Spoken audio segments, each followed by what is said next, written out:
ভারী বর্ষণ ও পাহাড়ি ঢলে সুরমা নদীর পানি সুনামগঞ্জ শহরের বিভিন্ন এলাকায় ঢুকে জলাবদ্ধতা তৈরি করেছে।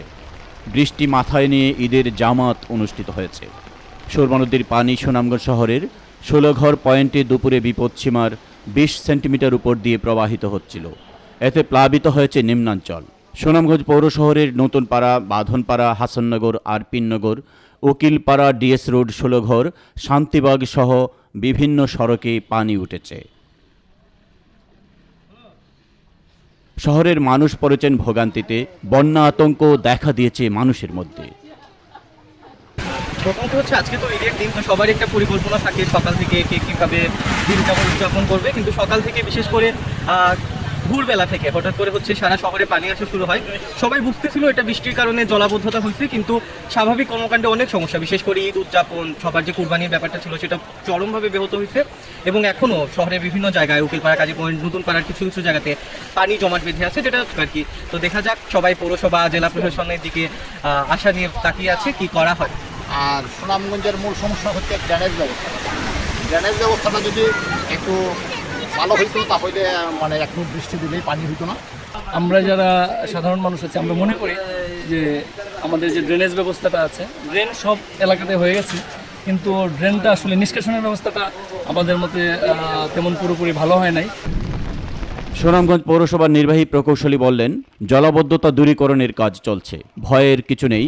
পানি উন্নয়ন বোর্ডের নির্বাহী প্রকৌশলী মামুন হাওলাদার আতঙ্কিত হবার কিছু দেখছেন না জানালেও আগামী ২ দিন কী পরিমাণ বৃষ্টি হবে সেটি জানাতে পারেননি। বন্যা পরিস্থিতি তৈরি হলে মোকাবিলায় প্রশাসন প্রস্তুত জানিয়ে জেলা প্রশাসক নগদ টাকা, চাল, শুকনো খাবার মজুদ থাকার কথা জানালেন। জলাবদ্ধতা দূর করার একমাত্র পথই হচ্ছে, আমাদের প্রথম কথা হচ্ছে ড্রেন ক্লিনিং করতে হবে এবং ড্রেনে পরিষ্কার পরিচ্ছন্ন করে রাখতে হবে। আর আমাদের যে কামারখাল ড্রেনটা আছে, কামারখাল ড্রেনটা হচ্ছে মূল ড্রেন। এই ড্রেনটাকে আমরা সচল রাখতে হবে। আমরা সচল রাখার ব্যবস্থা নিচ্ছি এবং অনেক জায়গায় পরিষ্কার করে দেওয়া হয়েছে। আজকে আমরা আমাদের নির্মাণ পরিচ্ছন্নতা কর্মীরা কাজ করতেছে এবং জলাবদ্ধতা শহরের যে স্থানে জলাবদ্ধতা লেগেছে সেগুলো জলাবদ্ধতা দূর করার চেষ্টা করো। আমরা আশা করতেছি আমাদের যে পরিচ্ছন্নতা কর্মী এগুলো তাদেরকে জোরভাবে আমরা বিভিন্ন ড্রেনের মুখে যে ময়লা সামগ্রী জমা হয়েছে সেগুলো অপসারণ করার জন্য নির্দেশ দিয়েছি এবং অচিরেই পরিষ্কার পরিচ্ছন্ন হয়ে যাবে। যে সুনামগঞ্জে আজকে দুপুর 12টায় পানির লেভেল ছিল 8 মিটার, অর্থাৎ এটি বিপদসীমার 20 সেন্টিমিটার উপর দিয়ে প্রবাহিত হচ্ছে এবং গত 24 ঘন্টায় সুনামগঞ্জে 365 মিলিমিটার বৃষ্টিপাত হয়েছে। তো মূলত এই বৃষ্টিপাতের কারণেই এই সুনামগঞ্জে নদী পানি বৃদ্ধি পেয়েছে এবং গতকালকে তুলনায় আজকে প্রায় 30 সেন্টিমিটার পানি বৃদ্ধি পেয়েছে। তো আমাদের সুনামগঞ্জের বন্যা পরিস্থিতি নির্ভর করে মূলত চেরাপুঞ্জির বৃষ্টিপাতের উপর। তো গত 24 ঘন্টায় চেরাপুঞ্জিতে 126 মিলিমিটার বৃষ্টিপাত হয়েছে। যেহেতু এটা 200 মিলিমিটার নিচে, সেক্ষেত্রে এটা আমাদের জন্য একটা পজিটিভ দিক।